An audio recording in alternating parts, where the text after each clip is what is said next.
Yes, and we are live. I'm here with my new friend Barbie. How you doing, Barbie? Hi, I'm so glad to be here. Thank you so much, and I'm doing good. Yeah, well, we met on Pod Match. I got the t-shirt and everything. Love it. Been meeting lots of interesting guests, so I'm excited to meet you and hear your story. So the way I like to start is just have you talk about your early childhood, how you were raised, what kind of ideas you were raised with faith or philosophy or anything, and sort of your voyage up until today, and then we'll talk about what you're up to today. Okay? Okay, sounds good. So I was born in Bangkok, Thailand, Oh, and that's something that looking at me, most people wouldn't guess. yeah. And my parents were both military, and I was 11 or I was 10 months in the womb, and I ended up Oh. being I spent extra time cooking. And I was born in a Thai hospital instead of on the army base there.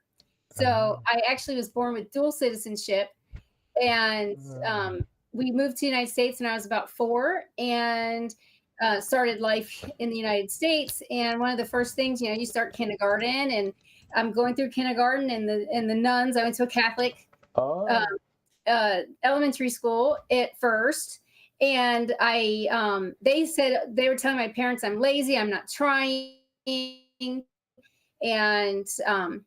and we're constantly trying to discipline me when really I actually had a learning disability, Oh. and they weren't recognizing that I had a learning disability.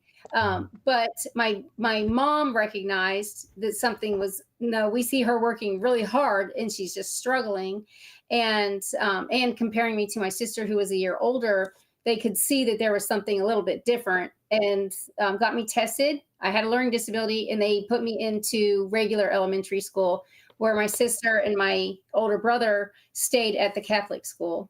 Oh. So, yeah. And then I went through the CCD classes all the way through till I graduated high school. And my brother was actually an altar boy. So, Ah.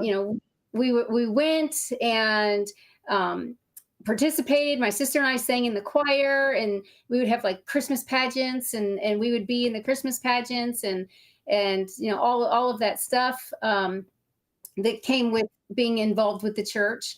And um, and I knew from early childhood that I believed in God. I believed in the Trinity. I believed in Jesus. I believed He died for our sins. I just knew. Whereas I would hear people around me like asking questions, and I was like, I already know in my being. I don't have a question about it. So I kind of was like, why are they asking why? How do they not know? But I also said my purpose on earth was to be a cheerleader, and I was just we had just come to the United States, and my dad took us to a soccer game, and they had cheerleaders down on the field, and I saw them leading the crowd, and I said, I want to do that. I want to do that the rest of my life. And my dad said, no, you can't do that. And as I got older, I was in cheerleading and gymnastics and soccer and track and Girl Scouts and all these activities. And but I would always say, when I grow up, I'm going to be a professional cheerleader. I'm going to be a cheerleading coach. I'm going to teach other people how to be leaders. And he would say, no. And then when I went to college, he said, what are you going to study? And I said, I don't really care because I'm just going to college to be a cheerleader. And he's like, no, you have to like pick a real degree. And I was like, dance. And he was like, no, you have to pick a real degree. So I chose psychology, and I did social psychology. And straight out of college, I went into coaching. I started my own cheer and dance training company, and I ended up the next year after that being hired at Washington State University as the head coach there. And even like now, there's a lot of things about like praying and religion. I before our games, I would be in the locker room with my student athletes, and I was like, "All right, gather up. We're gonna say a prayer. We're gonna hit all our routines. No one's gonna get hurt. We're all gonna be safe. God is gonna be with us, and we're gonna be able to lead the crowd how we're supposed to lead the crowd." And nobody objected. Nobody had any fuss or muss about like how I was coaching or doing any of that. So now I see like coaches getting fired for praying on their own, and it's like, wow, this is incredible. Like it's so different now compared to to growing up and just having that be a part of my life and always knowing. Yeah. So Wow. So go Barbie. That's what I say.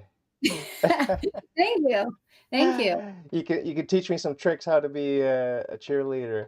You know, I have a good friend I went to university with. He's a guy, but he was a cheerleader because they needed guys to lift the girls, Yes. and Yep. he was big, you know, Yes.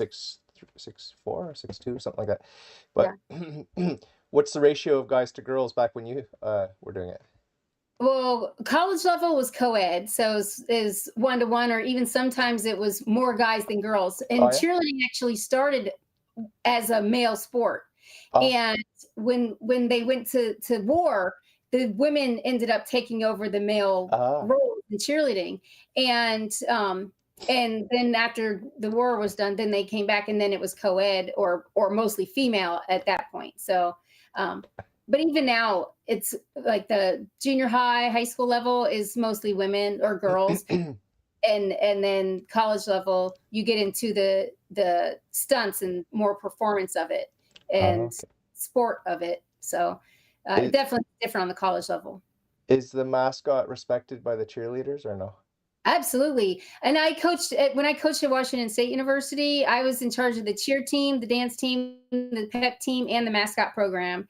Oh, And he would come to practice, and there's actually the mascots. There's 4 or 5 mascots okay. that play the part, because there's so many pregame events and things you have to do, and holiday parties and all of that. So we have a whole team of mascots, but they would come to practice with the cheer and dance team, and they would learn some of the routines and the moves. And some of our mascots were able to do stunts. So when they were Oh, working that game, they were either up in the stunt or basing the stunt. oh, So it wow. it really did play a part. And in cheerleading, there's like different positions, and everyone is important, like the bases, the spotters, the top people. It all of us have our own role and responsibility to make it safe and effective. Uh-huh. So I learned a lot of skills through cheerleading. Yeah. Not to be grim, but has anyone ever died in the history of cheerleading worldwide? Yes. Oh. And actually, statistically, looking at statistics, cheerleading is one of the highest injury rates Oh. of sports. Cross country has the highest injury rate. Really? And yes, Cross but country, their what, injuries, skiing? cross country running. Oh, running. Oh, they twist the ankle? Yeah, because yes, they're and knees. Oh. And trip and fall as they're running, because they're running on uneven surfaces and Oh. through the woods, and all the different paths that they take on their run. Oh. So they actually have more injuries, but um, cheerleading has more catastrophic injuries, and they usually don't happen at a game. They usually happen in practice, whereas like Oh. football injuries, soccer injuries usually happen in a game because they're going full out in the game. By the time we would perform something in public, we have already mastered it and gone through learning all of the levels and steps. So the injuries in cheerleading typically happen in private in the practice rooms. Yeah, well, I don't know if you know, but I'm up here in Montreal, Quebec, Canada, and we're sort of like well known for Cirque du Soleil, and I drive past their training Train- school every day when I'm biking to work, and Yeah. I can see the big rigs they have set up, the big like apparatus, whatever they call them, trapeze or whatever it is, and they do all kinds of things. I would Yep. imagine I would imagine there's a lot of injury there too, that sort of acrobatic stuff. It's in the same realm. Yeah. So I'm not a big fan of danger performances. Like we watch my wife and I we watch America's Got Talent, Britain's Got yeah. Talent, Mhm. and whenever there's a danger act, we just fast forward through it because we don't want to see danger, you know. It's Absolutely. it's I don't scary, you want know. I don't want to see anybody getting hurt. I don't want No. to see anybody swallowing a sword. I No. like no fire. Like we don't need No. to have that. I don't need to have those images in my brain. I Yeah. try now. I didn't even go into. I ended up having a car accident, Oh. and that literally I went from being fully healthy to fully disabled in an 8-second Oh. car accident. It triggered a Oh. rare disease. It attacked my body. I spent 7 years in a wheelchair, And I had 5 lung collapses. One was a full collapse, and my life flashed before me. I had a near-death experience through that, and out of that, I knew I was going to go to heaven when I died, and I also knew that my purpose was to be a cheerleader. And instead of being a physical cheerleader that I had trained for and practiced and put my effort into, I was supposed to be a mental cheerleader and be cheering people to and through their challenges so that they could fulfill their purpose on earth. And so have always known I'm supposed to be a cheerleader, but God showed me in that experience that there's more. I was made for more. I'm supposed to be doing more and put me on a better path in life. One of my favorite Protestants is Johnny Erickson Tada. Do you know her? I don't. She was an athlete. I think she was a diver, and she became a quadriplegic. And she's Christian, and it's just very touching listening to her talk about pain and suffering and depression and hopelessness and despair and all the stuff she went through because she was young and fit and had everything. Every door was open for her with her sports, and she had to deal with that. Yeah. And a lot of people do. A lot of people Yeah. do. A lot of young people, healthy people with bright futures, and it's just how does that shape your relationship with the sufferings of Christ? Are you very aware now of what Christ went through and what it means? I am. And I actually, a lot of people, when you have something catastrophic happen to you, I thought it would be a cheerleading accident, but it ended up being another car hitting me. Um, I, I never said, why God, why is this happening to me? But I started looking at myself and what am I doing? And I realized God was throwing pebbles, and then he started throwing rocks, and the challenges got a little bit bigger. And then he just put this big boulder in front of me and said, stop, you're not going the right way. Refocus, re-energize, figure out what you need to do to get over, through, around, under what this boulder is. And know and understand that you can't control everything in your life. Like, Jesus died for our sins.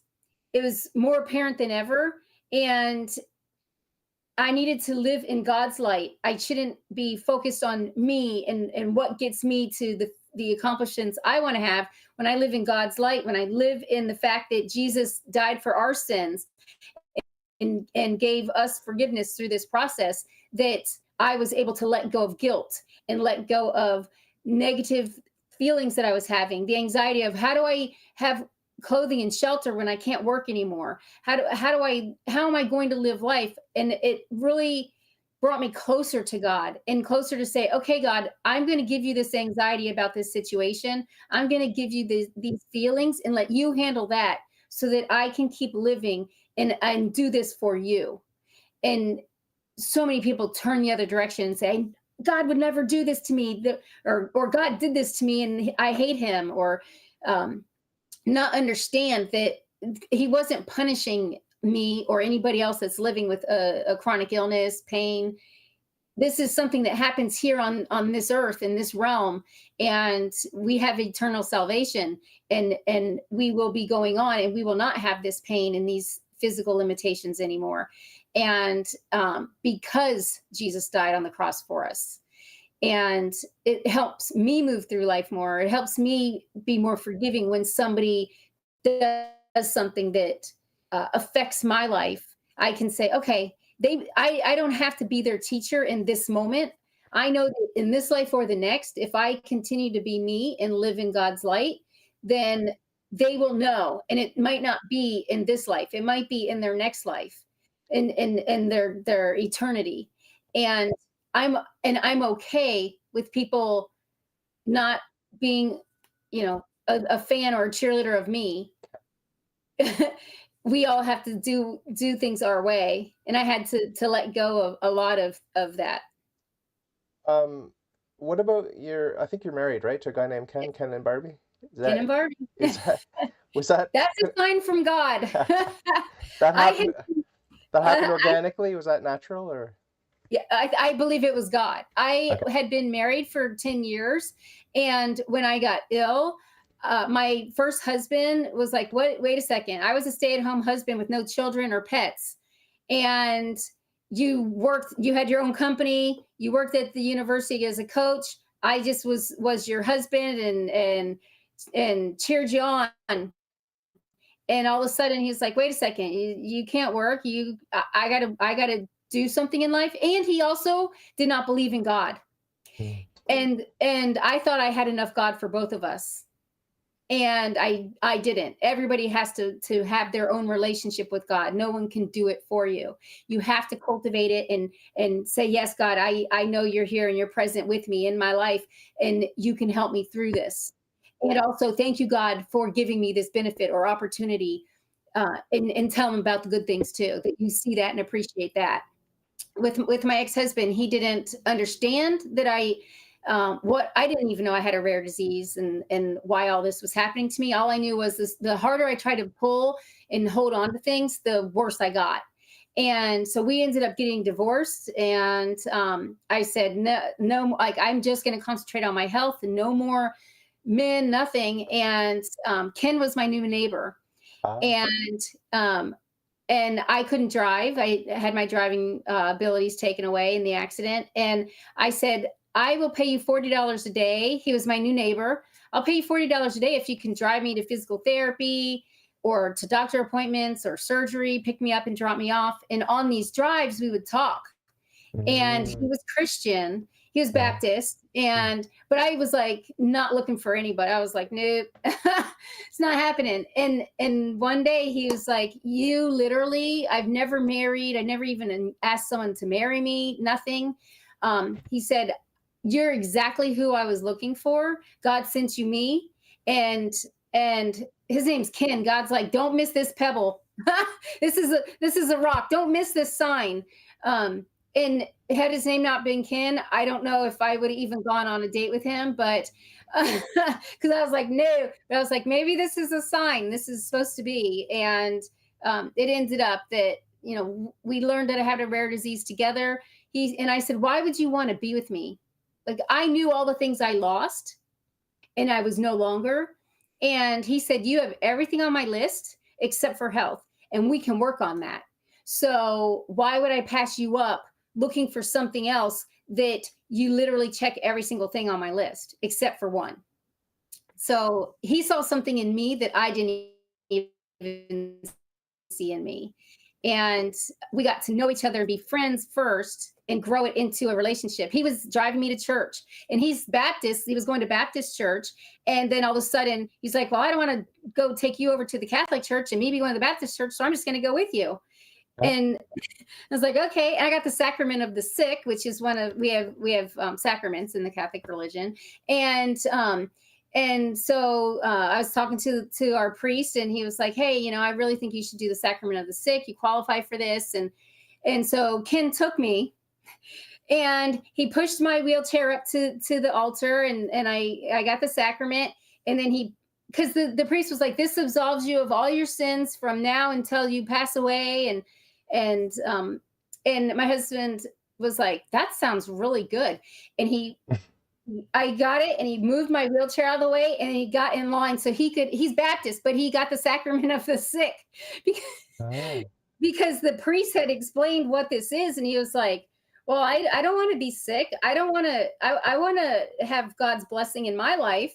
And so he went through the sacrament as well, and then went back over and got me and took us back to our seats. So, Wow, that's bizarre. There are seven sacraments in the church, but this this what you're calling a sacrament of the sick, what is that exactly? it's a basically they pray over you. They put oils and ash on your forehead, and the priest goes through a presentation, and says, God didn't do this to spite you. And basically a teaching to us, and then blessing us to say, God is with you, and let go, and let God help you through this. Yes, you're going to have Okay, okay, okay. It's the to. anointing of the sick. Wow. Okay, Yeah. this is like the what they used to call the anointing of the dying. Is that the same thing? No, It's I not? don't believe so. I don't believe so. My mom got the anointing of the dying before she passed away, and This is strange. Because okay, yeah, it is. It's the same one. it's the Yeah. same. Yeah, it's the Okay, same so one. my mom got the same one. Okay. It used to be called extreme unction, now it's called sacrament of the anointing of the sick. So wow, so you got extreme unction. Well, what we used to call extreme unction. Yeah. Ah, wow. And and I was there was time. I mean, they told me if you don't have your rib removed, you're going to die. Um, Wow. it, I was super bad, and I look so much better now. I still have physical health and limitation challenges, but at that time, I was super bad. I mean, my lung collapsed in church on one of the collapses. So Wow. it was literally like we don't know what's going to happen. Or when. Wow. That's amazing. Wow. Yeah, I hope I can get that what I call extreme unction or the Yeah. sacrament of the dying or the sacrament of the sick. I hope I get it, a- before I die. Yeah. But I'm in a situation where I'm Catholic, but I don't have Catholic family or friends. So I don't know who's going to intervene to help me to get, a priest and get my last rites and all that. I have to, like, I'm praying for it, but we'll have to wait and see when the time Right. comes how God makes that happen because I really want to get that because I need all the help I can get to go to heaven because I don't have the assurance that I'm going to heaven. You know what I mean? Yeah, I got that assurance. Yeah, um, lucky you. yeah, and I believe that if you're good, if you follow in God's light, if you're on earth to fulfill your purpose through Him, then why would you not go to heaven? Yeah, well, that's the thing, right? Like, it's a question of there are two schools, as Saint Augustine said. There's love of self unto contempt of God, and love of God unto contempt of self. So those are the two worldviews, the two religions, the two paths. Yes. And I know myself. I know I'm very selfish, and I'm very, most of the things that I do day to day are motivated by self-love and not, how can I do your will, God? So that's a state that I'm in now. I'm sort of immature in my faith. I've been Catholic since 2009. Uh-huh. I had wonderful consolations and everything for the first 10, 12 years. But now I'm realizing that I have to, be more active in terms of like actually finding out what is the will of God and doing the will of God. But like Yes. I said, I'm kind of a loner and I don't have the entourage and I'm not really connected to the community because my wife is very anti-Catholic, you know? That's how my S- ex-husband was. So you'll have to pray for me. Pray Yes, for me. I will pray for you. And I do want to add, after I got divorced, my ex-husband became Catholic. Oh, no way. Yes, and I'm like, "You couldn't have done that the 10 years we were married?" Like, Well, the I other thing, yeah, the other question I had is like, you're not there's no such thing as divorce for within the Catholic Church. right. Like, so there's the annulment or whatever. Yes, And I applied for an annulment. oh, you did? I did, and the church told me because he became Catholic, even though we were already divorced, that I was no longer eligible for an Oh, annulment. oh yeah? Yeah, Oh, oh, yeah, oops. So yeah. what's are you in an irregular marriage now or is it all good? We're in a Christian marriage, but the Catholic Church would not let us get married there because Oh, really? my ex-husband became Catholic. Oh, that's He went from painful. not believing that there even a God existed to to being Catholic. You're not interested in getting back together with your first husband then? No, no. That I ship believe has sailed. That God ship sent has me Ken and took me through that challenging situation, and I am way better off and way better yoked. And I made a mistake, and like I said, I thought I had enough God for me and him, and it doesn't work that way. Yeah, And I had to find grace and let go of the guilt of that yeah, to move yeah. forward. That's really challenging. There are many, many people in difficult situations with regard to marriage, Uh-huh. and it's one of the most delicate things. And Yep. Pope Francis is, he's trying to be gentle and accommodate people and work, to not condemn anyone and these sorts of things. Uh, there are many people in the church that are sort of conservative, and they really don't like Pope Francis. I like Pope Francis. I love him. I think he's a good pope, good Christian, and I see Christ in him. What's your take? Do you like him, or are you on the fence about him, or what? I'm not on the fence. I don't particularly like him, but I Oh, do okay, believe he's a good Christian. okay. I do believe he's trying. I just don't believe all of the things that he believes, which is okay. Different Catholics, Oh, to oh, yeah. me, different Oh, to me, different Catholics have different. Um, we all have the same core beliefs, but how we interpret them for other people, I have ah, a difference in. can you I give some examples where you differ from Pope Francis? Well, I believe that if somebody sins, it's between them and God, and they need to reconcile that with God. It's not something that a person has to go to confession with a Confession. priest. I believe you Oh, oh, have a really? direct conversation with Jesus and Oh, God, oh, and have oh, that forgiveness. oh, I really? believe it's the same forgiveness, Oh, and um, you know, I I'm trying to think of things.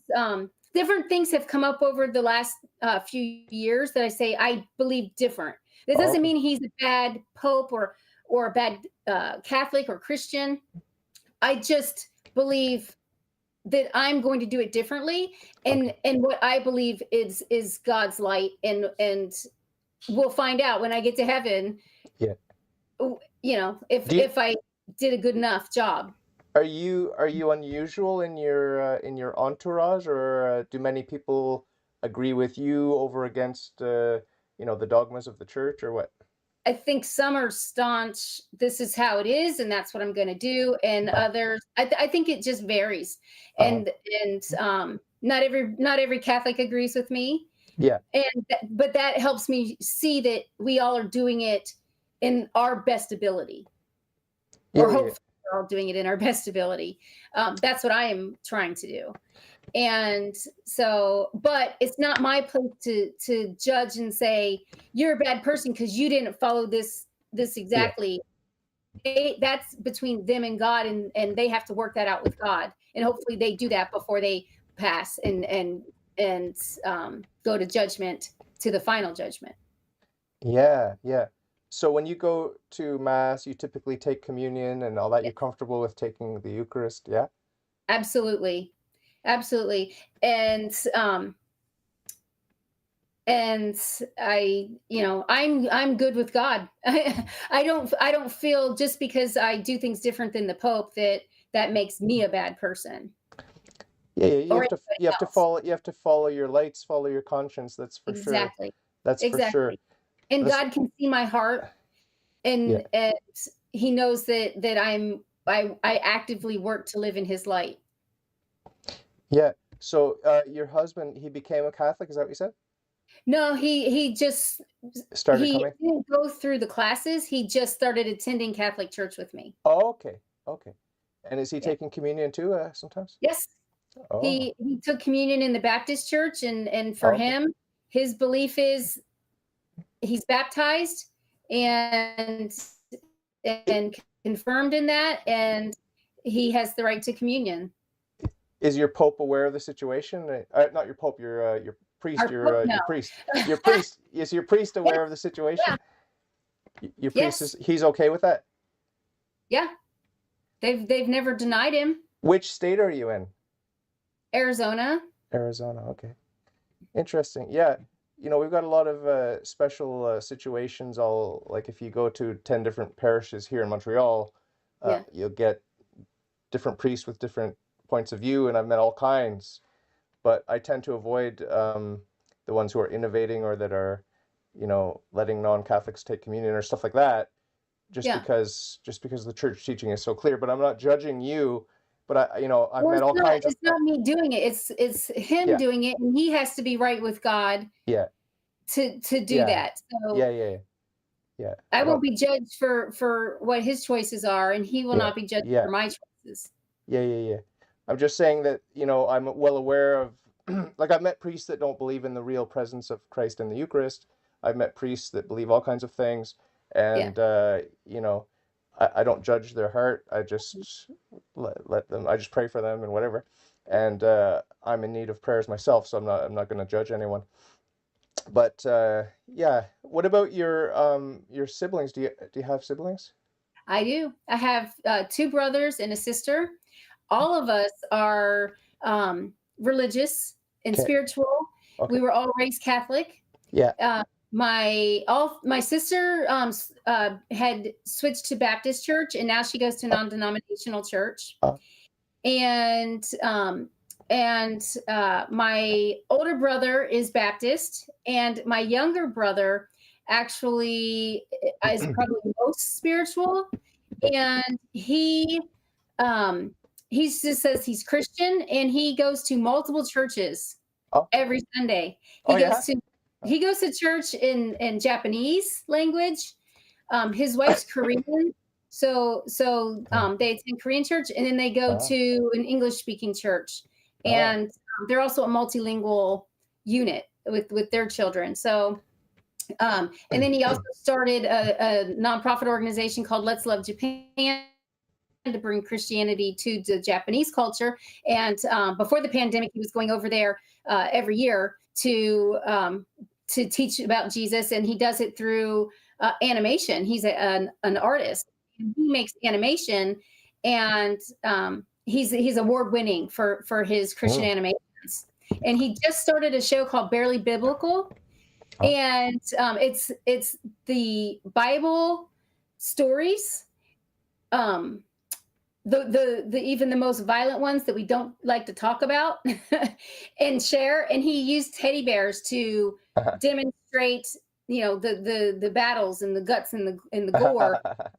But instead of blood and gore, it's a Stuffing. teddy bear Stuffing. stuffing. Yeah.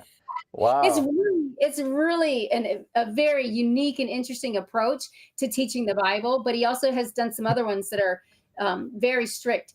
But when my mom passed away and when my dad passed away, I was the only practicing Catholic. So they made me go up and do the readings Oh, during Mass, okay. because they Oh, had they okay. had a Mass funeral, Uh, and both of my parents, and and so my family was like, "You have to go do it." I'm like, "You were raised Catholic too. Like, I don't understand why I have to go up there and do it all." So, but they have their own denominations that they go to, and they didn't feel right. Um, yeah, yeah, of course, I understand. yeah, I met an older lady, really sweet lady, on Podmatch, and she's Catholic, I guess, and her big thing is that she wants women's ordination. She wants women in the priesthood. Is that an issue that what do you feel about that issue there? I disagree, Yeah. and I believe that God made man, and then He made woman, and we are supposed to be um, Separate roles. separate roles, separate duties. Just like in my marriage, kind of the priest is like the head of that organization, that family, that unit. I believe that the husband is the head, and so I feel like that's the same to me. Yeah, And yeah, even yeah. yeah, Yeah, the church is very clear that there can never be it's very clear. very To clear to me, about that. it's very clear.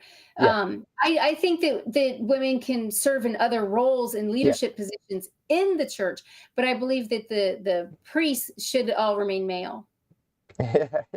They should remain male, meaning don't transition into a trans woman. That would be funny. I mean, I think there are trans, so-called trans women in the Anglican Church now, if I'm not mistaken. I think so. Yeah, If not, it's coming soon. I mean, that's for sure, because a yeah, lot of the Anglican Church, they used to have holy orders, and the Catholic Church declared at a certain point in recent history that they'd lost that apostolic thread, and they don't longer have a valid priesthood. I'm wondering what you think about Christian unity, because Christ wants us to be one, but there's a lot of division. People disagree about doctrine within the Catholic Church, and then Right. certainly without, outside, we've got Orthodox, we've got Right. Baptist, and everything. What do you think? What do you think is going to happen to bring us together and to bring the Jews in? Because at Romans 11, the Jews are supposed to come back in. Can you just talk about how God might be orchestrating things so that people come together to be one in Christ? What does ecumenism mean to you? I think that,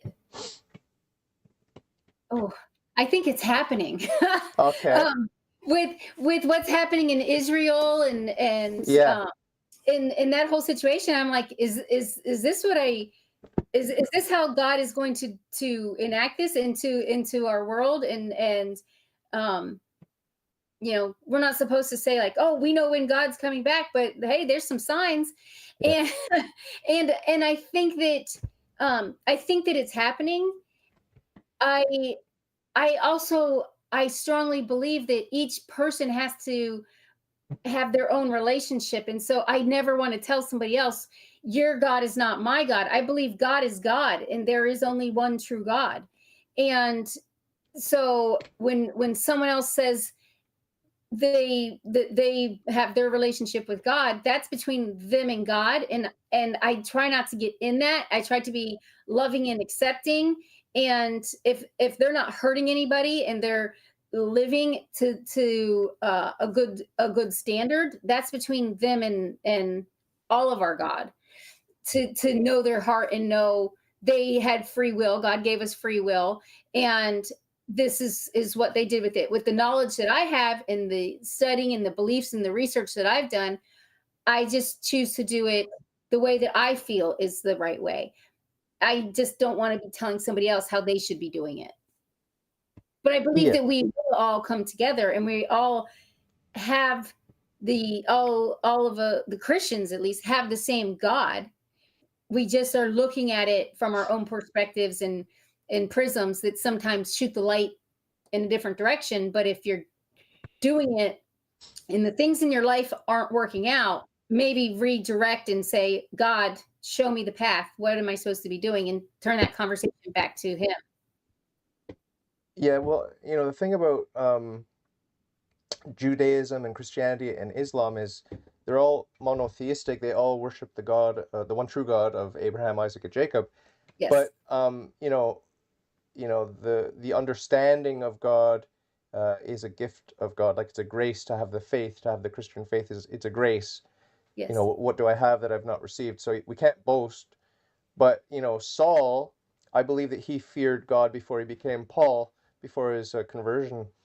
He feared God. I think he worshipped the one true God. He may have been confused about Right. the nature of God, but he went from worshiping God under some sort of confusion and maybe with some man-made traditions to meeting Christ on the road to Damascus and then understanding, more, right? Right.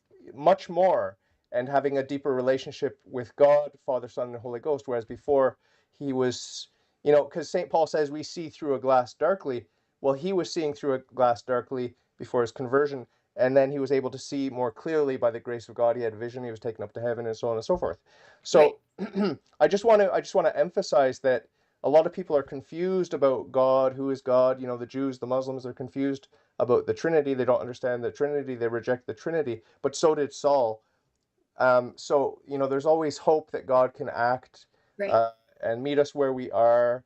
And And there are some Jews, to correct me if I'm wrong, but I've met some Jewish people, including my stepsister who was born Jewish, and her mother was Jewish and her father was Christian, okay. and she went to both the Oh yeah.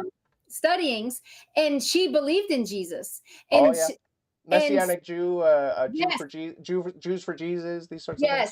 things. So I believe that it will come back around, and when we live in his light versus being selfish and turning inward and trying to do things our way, as you can easily be led to do here in this world, um, it I think that as we get closer and closer to the end times, people will start to see and make their choices and say, I do believe in Jesus. I do believe in the Trinity. I do believe, and or I don't, and have to suffer those consequences. You know, Mm. we God gave us that freedom of free choice, free will, and we get to choose based on the knowledge and information we have. Yeah, I agree. So when it comes to the dark side, when it comes to Satan and his lies and his little, deceptions, and he likes to speak the truth but twist it, like he quoted scripture to Jesus. We can look at extreme examples like some Christian cult leader that, is charismatic and he gets all the ladies and he's preaching a lot of truth with just enough lies to get his way with the women in his congregation and get a lot of money too. So what is it about Satan and the way that Satan works in the world? How do you see that? And how do you see Satan and his demons attacking you personally? What's your experience with that? I if I feel a if I feel a negative energy or presence, I say, Jesus, be with me. Jesus, if something is wrong or negative, or I am in the wrong area, please protect me in your blood and in your name. Please protect me, and please help me see when I am being deceived. Please help me see when the wrong things are in my life, the wrong people, the wrong choices. If I make the wrong choice, please help me see that so I can correct it and do better. And even, sometimes I do feel presences throughout my life, and I'm like, ooh, that's a negative thing. I have holy water at my house, Uh, and and we moved into this house earlier this year. The first thing before we even moved our stuff in, I went through the whole house and prayed in every single room, blessed every single room. And if I feel like something is wrong or amiss, or Satan is trying to come in to my life outside of my home or in my home, I stop and say, okay, Jesus, you are you are my soul, you are my everything, you are my I am. Please be with me in this moment and help me through it so that I am able to go on in your light. And so I try to be more mindful and recognize when Satan is twisting, shifting, putting the prism in the wrong direction, using a little bit of truth and a lot of emotion. And it's not the whole story, and really digging in, asking the next question. Is this really accurate? Is this really right? Is this really where I'm supposed to go? Be a part of? And how do I do that? One of my questions is in the Bible. Um, there's a guy. I can't remember the names right now, but there's a guy, and he's walking across a bridge, and he gets robbed. And do you know which story this are you is? talking about the Good Samaritan? Yes, the Good Samaritan. And they take you through the story in the Bible of what happens to the Good Samaritan. I want to know what Well, the Good happened to the Samaritan's the robber. one that helps him. The Good Samaritan's the one that helps the poor guy. Right. So okay, we know what happens with the Good Samaritan. We know what happens with the poor guy. We don't know what happened to the robber. Ah, What happened to the robber? hopefully they repented. Hopefully they repented, but that's like I want to ask the next question. Uh, I want to know, like, if Satan is coming into my life through someone or something, what am I supposed to do? Where am I? How am I supposed I'm supposed to be forgiving in that situation, but does that mean that I invite the robber to sit down and have a meal with me after they just beat me up and left me with nothing? Or do I say, God be with you, I will pray for you, and and I hope you get right with God? And that's what I try to do in those types of situations. Is But I think about that robber. I think about the person that's in church that doesn't like the homeless person that came in and sat down next to them, and is judging them for why they are going through that challenge or hard time. um so I just ask the next question. And sometimes I ask so many questions that people are like, "Ah, can you stop with the questions?" But I want to know what is the right thing. Let's look at this from all the angles and and, and try to get Satan out of the picture. Give Satan less power and live in God's light. Yeah. So the short answer to the question is you use prayer, you resort to prayer to ward off Satan. But Yes. in the larger picture, geopolitics and Israel and Russia and Ukraine and everything, and abortion, pornography, like there are systematic evils that are touching Bombarding your us. family and your children, whatever, um, and your friends, and people, everyone's susceptible to the snares of Satan because Satan's the prince of this world. Yes. So, is it only individual self-defense? I'm gonna protect myself because I do the same thing. I have holy water around the house, and I got my crucifix, and Yep. I've got prayer and the sacraments, and Yes. you know, um, but when it comes to the reason I'm asking is because a lot of people think that we can get involved in politics and that we should get involved in politics. That's never been my solution. And when I read the Gospels, I don't see Jesus as a military warrior that's, fulfilling the desires of the Jews of his day. They were disappointed, and Jesus had to tell them, "My kingdom's not of this world." And, you know, I'm not, I'm not your. He even said, "Who am I to adjudicate between you and your brother?" Remember, someone came to him and asked because there was some inheritance, Right. fighting over And inheritance. and these weird, but it also Jesus also says for us to follow the laws of the land. Yeah. And so if you I like to tackle societal issues and Yeah. challenges, and I've actually written some legislation that got passed into law. Oh, yeah? Yes. So you can do it without being political. You Okay. can do it so that the right outcome is achieved versus a left or right or Uh-huh. center. You can say this is a policy that will help the weak, the poor, the people who need that protection. And Okay. so I try to approach legislation versus politics, Ah. and and know that we have a voice and we can help the law be better, but we're supposed to also follow the law. So if you don't like the law and you believe strongly due to your convictions and your belief in the Trinity that this should be this way, get involved in the politics to help change it to be what you need it to be for your community. That's cool. So what did you accomplish exactly? What was it to do with pain or to do with cheerleading, or what was it? No, it was for pain, Right. and the two I've written 6 bills. 2 of them passed Oh, into law already, wow. and one was to get individualized care for patients in Arizona, for the treatment that their doctor and them as a person decide on, and cut out the insurance companies and Okay. the other laws that were preventing people from getting adequate care. And then the second law that passed was to give protection to patients and medical providers with our PDMP, which is a prescription drug monitoring program.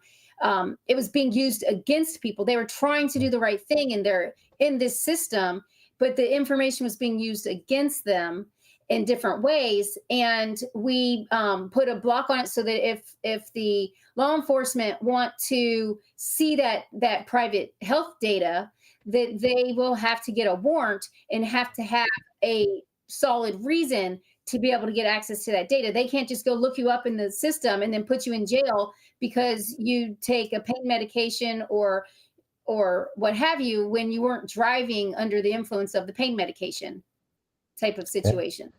How much So red tape was there involved in communicating with the political hierarchy to get your law through? Like, what was that like? it was absolute learning process. You think that there's like 5 steps to get a bill passed, or 3 steps it gets to pass the House and the Senate, and then go to the Mm. governor, and now it's a law. and there's like 30 something steps to get a law, and it could not move to the next step at any of those 31 steps. So learning that, and then I wanted support that was bicameral, bipartisan. No, everybody could support it. I made it very plain, and this is what we need to have this protection.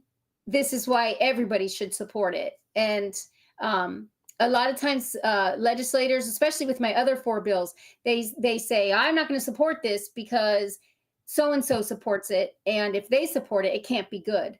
When sometimes a bill can be good for everybody, and I have to keep working and keep those moving forward in a strategic plan so that we can get the laws that will change our lives and give us better access to individualized care as we need it. So how many in-person meetings did you have to attend, one-on-one or group, or how many times did you have to go and talk to a body of people? Many times. A lot of private meetings where there was just a few of us. Some were large stakeholder meetings. I also, this year, I went on a tour. We got a grant, and I went on a tour to every single county in our state and actually talked to other patients and caregivers and providers and industry people and said, what are you needing for your community? What can I take back and work on with our legislators to make a difference for you? And that was really educational for me. I heard, you always hear like urban and rural, and there's actually towns in Arizona that we now call frontier. There's no hospital in that town. They got to go 3 or 4 towns over to get that kind of care. And if it's an emergency situation, they have to get helivaced out to a major city, to Phoenix or Tucson. There's parts of our state that don't have internet. Wow. So it's like, wow, these people literally are living as if it was before they have electricity, but they don't have the phone lines, they don't have the cell phones, Wow. they don't have the internet. So it was really eye-opening for me to see all the different levels and types of people and what was actually happening in our state.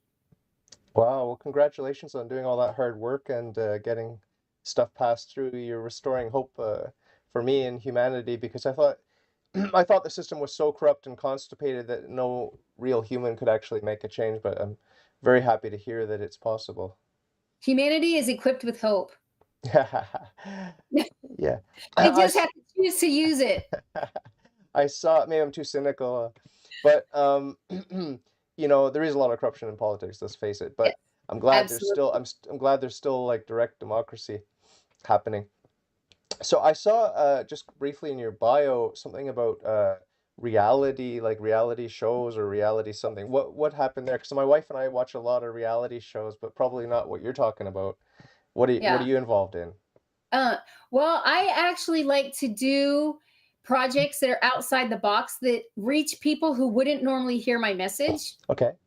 And so I see it kind of like planting seeds so that one Yeah. day when they need this advice, or they need to come up with their own creativity to get through their own challenge, that they can take that seed that I planted and grow it into a tree, and a tree of knowledge, and have those resources that they need, that they can feed their soul and their life, and physically, mentally, spiritually. And so I have done a show on TLC called Extreme Time Cheaters, which was about living Uh, life to the fullest by uh, finding ways to save time. uh, And it is a reality show. Reality is not real. So there's a producer that's there with us. And the first time they're like, we want you to act. They pay you to act. We want you to act out this scene. And so you act out the scene, and then they say, okay, we're going to tape it again and change these couple of things. And okay. by the 6th time you've taped it, which is what the 5th or 6th time the audience sees, they don't see the actual truth of it that you started with at the start of the scene. They see this story that the producers weave together. But the reason why I do shows like this, I've done it on the Weather Channel. Ah, Again, I try to reach out and do random things. So TLC, the Game Show Network, CVS. I've done many different outlets and been in the media over 2,000 times. but I do it to show people that there's great reason for hope. All you have to do is reach out and seek help, and we can't do it alone. We have to do this together, and I've reached those people that would never have heard the idea. I've also done things like gone into NFL, NHL, Major Baseball League events and set Mhm. up tables and got to talk to the people at a sporting event. They have no idea that they're going to show up to this sporting event and there's going to be this group sitting on the concourse talking about this type of information. And when we first started our nonprofit, we actually had Bible quotes in our information. Oh. And then the IRS came back and said, you can't do that. Ooh. And made us remove all of the on our website and all of our pamphlets. We had Bible quotes, and I've published multiple books, and some of them contain information on spirituality and my take on it. And with my books, they're my books, so I was able to do that. All of the stuff related to the nonprofit had to be removed. So, Ooh. but I'm still allowed to go and share my story, so I don't have to. I don't have to limit or censor myself, and hopefully what I share helps people think about their own life and take the stuff that can help them get some creative ideas and make their own life better, just hearing other people's stories and experiences. Wow, that's amazing. So, I keep noticing behind your head, Mhm. Elite Miss Thailand and Mhm. another Miss Southwest. Southwest something. Uh-huh. So what is that? What's the story with that?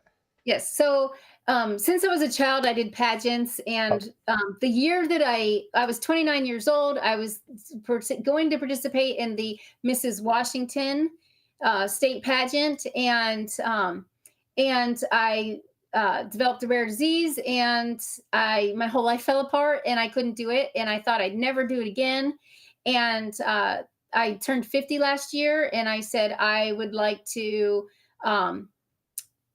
Be a judge of a pageant and go in and judge at this stage of my life. And I found this pageant system that celebrated family and marriage um, and community service. And they had an age category for me, and I said, "Well, maybe I'm supposed to be doing this." And and so I ended up winning the regional title, Mrs. Southwest, Mrs. Southwest Petite, and went to nationals. At nationals, I placed in the semifinals, and the award that meant the most to me was the Community Impact Award. I out of all, they only gave one award away. I didn't even know this was a category, and out of all the age divisions, from teenage all the way to seniors, I I had the most community service hours, and I won that award over the whole pageant. So to me, that was like winning the major national crown. This year in 2023, I had to miss. I was going to compete again, and my father-in-law had passed away, and his funeral was at Arlington National Cemetery the same week of the pageant. So I couldn't participate in the United States pageant, but I was born in Bangkok, Thailand, Ah. and I was able to compete in the Thailand pageant for the same international pageant system, and ended up winning the Elite Miss Thailand title. And I get to go to internationals next June, Oh, wow. Wow, representing amazing. Thailand. Wow, that's amazing. Did you meet some interesting people in the Yes, and that's Thailand why part of the show? again, again that yeah, I met people from all over the world, but I because I was born in Thailand, I have a special affinity to Thailand, and so I love my birth country. I love that it gives me a little bit of a different perspective on the United States than someone born here, raised here, and I had to go and swear to be a good American when I came to the United Ah. States, and well, a few years after I came to the United States, I was 12 when my sister and I were both born there, and so we just had a little bit of a interesting, more unique perspective on world Yeah. and all the aspects of our life. So What yeah, about that the What about the language? Do you speak the language or understand the language at all? At all? A little. I very little. Okay. And I did back then, back when I was a child, but now I can hear it and I kind of know what people are talking about. Okay. But I know how to say hello, how are you? The simple, you know, language portion. Basics. But I don't speak it fluently, Yeah. and I kind of wish that I had kept Kept it going and up. practicing. Yeah, Yeah, well, it takes a lot of effort to keep up a second or third language. It's like you have to use it or you lose it. right. What about the food and the music and the costume? Is there anything that you love about the culture? The dancers. Okay. With I the Yes, the Thai dancing, and, hands. and and when I was a little girl, my mom, actually, my sister and I, we had the full Thai dancer costumes, and Ah, we would dance nice. and play the record player. Back then, we had a record player, and so we would play that. And part of Girl Scouts every year, we would have like an international day, and so my sister and I would always represent Thailand Uh-huh. at the Jubilee, Uh-huh. and that's what they called it, the Girl Scouts. And so we would get up and do our Thai dance, and and so I love the dance. I love the river boats, and just the beauty of Thailand. Yeah. There's also I like martial arts and there's Thai kickboxing there. I don't know if you're aware of that or if you saw any of I that. don't like to watch violence. I don't like to be I don't like to be around violence. So, Yeah. um, I know it exists, Yeah. but I wouldn't be one to No. want to watch that. Yeah. Even if they're doing it mutually, Yeah. I I'm like, It's no, too thank you. much. It's too much for It's you. too Yeah. much for me. I want to have positive um, Yeah. energy and Yeah. effort and surroundings. Yeah, yeah. Well, the just to give you a little sales pitch, the martial arts, they have a long heritage and there's a lot of philosophy behind it of respect and dignity and, uprightness and there's a lot to it that is commendable. And Yes, there's also, as with any sport, there's room for abuse and for, bad example and stuff right. like that. Same as cheerleading. Same as Yeah. cheerleading. I knew God wanted me to be a cheerleader. I just thought he meant in a little skirt jumping around, and that's not what he meant. Yeah.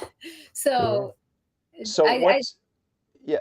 So I'm just curious also about the International Pain Foundation and then Pain Living magazine I see behind you. Are those things that you founded or that you're supporting or what's the deal? Yeah, so growing up, every year on Thanksgiving, our family would come up with a family project, community service project that we would perform between Thanksgiving and Christmas. So we would go sing Christmas carols or go to the area nursing homes and spend time with people that didn't have a lot of family around, or lost all the rest of their family. And we would choose something different every year. And in 2006, my stepsister also had the same rare disease as me, Oh yeah? and she had passed away in Oh. 2006. Oh. And um and uh my older brother said, we should do, if Melanie and Barbie had this much trouble getting treatment, then there has to be other people having similar troubles. We should Yeah. do something for these people. And my dad said, well, that's more than a community project. This is something bigger than us. Yeah. And and he said all of us would have to be in on this. And my husband was at the dinner, and I was still in a wheelchair at that time, and bedbound most of my days. Uh and my dad said, if we're going to do this, we have to do it right. And so they kind of formed the foundation in my honor and in my stepsister's memory. And I actually didn't get involved in a leadership position until 2010. And then in 2012, I took over the president position. And I was president for 10 years. And I just gave that up and said, it's time for someone else to step up and be the leader, and see what your vision is and where you want to take us. And I need to step back into a more supporting role, and have that um, time to let somebody else step up It shouldn't just all be my way. Yeah, It yeah, it needs to grow and breathe, and maybe I have some limitations that I don't see, that let's have somebody else step up yeah, and let's help them make it something more. yeah, and you could focus on other things too. Yes. Yeah. What about the magazine there, Pain Yes. Living? So I am the editor in chief of I Pain Living magazine, It's called and Eye Pain? Eye I Pain? Pain Living magazine, and it's the official magazine of International Pain Foundation. Ah, However, oh, okay. however, it is produced by KB Companies, which is a company that I'm part of, a separate company that's a commercial company. But because of that, I can cover topics that include spiritual pain that the Ah, International Pain Foundation wouldn't have that opportunity to do. ah, And so for me, we have stories in there about Christianity and about Jesus and about how you can improve your spiritual being in life. And it's another way to present that. But we also talk about the physical challenges and ways to tips, tools, and resources to overcome that, and mental health challenges and mental illness. So we cover a wide variety of topics and over 150 different conditions, and every magazine is unique and interesting with what we're able to cover and move to and through and help people with. wow. It's amazing how much you have accomplished in your short life. You're 51, you said? 50, Yeah. 51? Yep. I turned Amazing. 50. I actually turned 51 on the 18th of November. Ah, So okay. So it's coming up. Happy birthday thank in you. advance. So did you do a big party for your 50th or no? um, Not really. My Did you husband want and did you want to keep it quiet that you were turning 50? No, I'm proud. I'm like, I celebrate my birthday for the whole month, but it doesn't matter what age I'm turning. I didn't think I would make it to 50. My goal is to live to Ah, 100, yeah. but I didn't know because of my health that I would live to 50. And so my husband, one of his goals was to take his mom on a trip. She never had anything um, that was so out a blessing that big Okay. in her life. And she was actually raised Jehovah's Oh, Witness. And wow. yeah, so that's a whole interesting thing. And I Yeah. got to have conversations with her about her religion and her beliefs, Yeah. and it's been pretty fascinating. But one of the things he wanted to do for his mom was take her on a life experience, a trip. And so we took her on a cruise um, during the time of my 50th birthday. So like each day I said, okay, today's my birthday. Tomorrow is your birthday. The next day is my husband's birthday. The next day is the anniversary. The next day. And so each day of the cruise, we kind of had a theme for that day to celebrate what was going on in our lives through last year. Ah, that's pretty cool. Where was it, like which part of the world were you cruising around? The Caribbean. Oh, And my favorite island is the Cayman Islands. ah. One of my brother-in-laws is from Cayman Island. Oh, really? And yeah, so I've been a few times to Cayman Island and I love it there. And so that was like the most exciting one that we really wanted to take her to and show her our experiences. And we like know the islands. So we're like, oh, down here's this and over there. And so we were like telling her all about it and showing her. Got to go to the different islands and see the churches. We got a little dune Ah, buggy in ah, Nassau, Bahamas, ah, and we rode around the island and went into the churches and talked to the locals and got to experience that culture. We were supposed to go to Jamaica, but because of winds, we couldn't port. So yeah, mm, so we didn't get to take her to Jamaica, but ah, she got to experience one of the stops was a private island, something that she would never ever in her life ever have imagined to get to go do. ah. And now how many times do you get to go to a private island, right? And so it just was all about like celebrating her and giving her this life experience with us. Amazing. It was very nice of you to do that, of all of you to do that for her. And so we're going to wrap it up here, but I just want to give you an opportunity, and I hope you come back again and just share more because you have a lot more to say, I know. But for today, I'm just wondering if you have upcoming projects you're excited about, or maybe you have a book that you're writing or you want to publish or something like that, or maybe you already have books written, or if you have any, a website you want to direct people to, what's happening now, what's happened recently for you, and what's coming up in the future for you. What are the projects?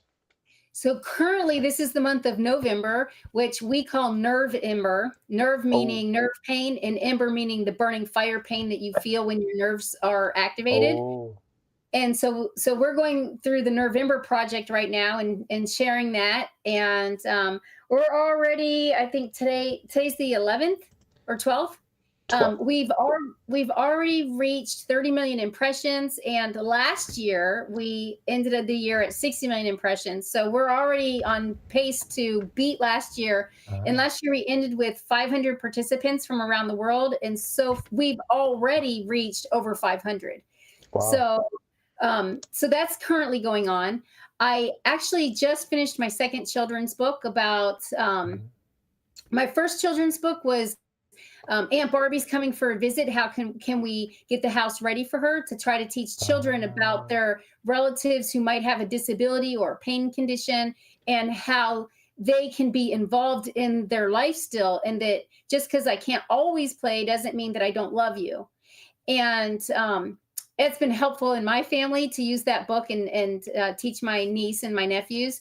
Um, and my next children's book is a beach day with Aunt Barbie, and it's about going out in public and the different challenges and things that we face to go out to an adventure and how to get through that. So that's coming in the next few months, and the book wow. is already written. Now I have somebody else doing the illustrations, and so I'm just waiting on that, and then the whole thing will get put together and get launched. Wow, amazing. Yeah, I put your bio and I put barbyingle.com Yes, in the show notes so people can go and they'll probably find everything there that you want to direct them to.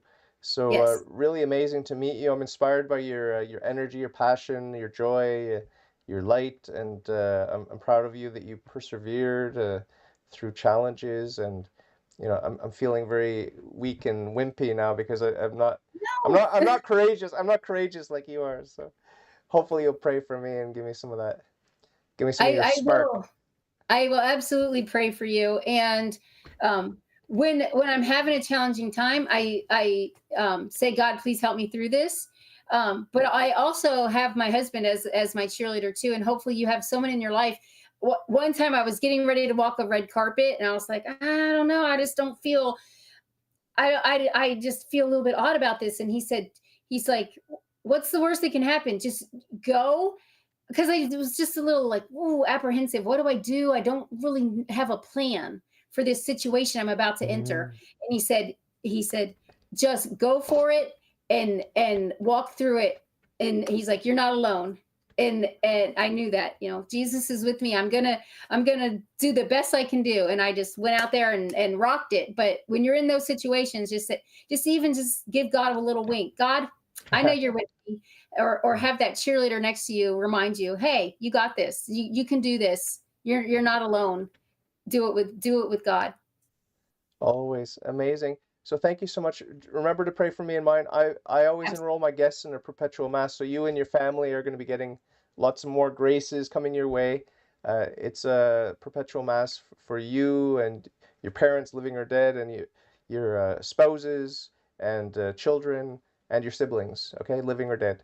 So just remember me and mine in your prayers, and I hope to talk to you again probably in 2024 because my calendar's been filled up by Podmatch. It's amazing. Yeah, So, that's all. but we'll keep in touch. We'll keep in touch on Twitter. I know you're on Twitter. I think we follow each other on Twitter, Yes. and by email. And we'll try to see you again in the new year. If you're not too busy in early 2024, we'll have you back to talk some more. That would be great. Thank you so much. And for Thank you. everybody watching and listening, please go rate this a 5 star. Let David know how much you enjoyed it. And also go and listen to his other episodes, because he has a lot of great resources and information and tips and tools that can help you live your best life. That's very sweet of you to cheerlead for me. That was nice. Thank you so much. God bless you. It was a pleasure meeting you, Barbie. God bless you too. Take good care. Give my love to the family. Will do. Bye bye.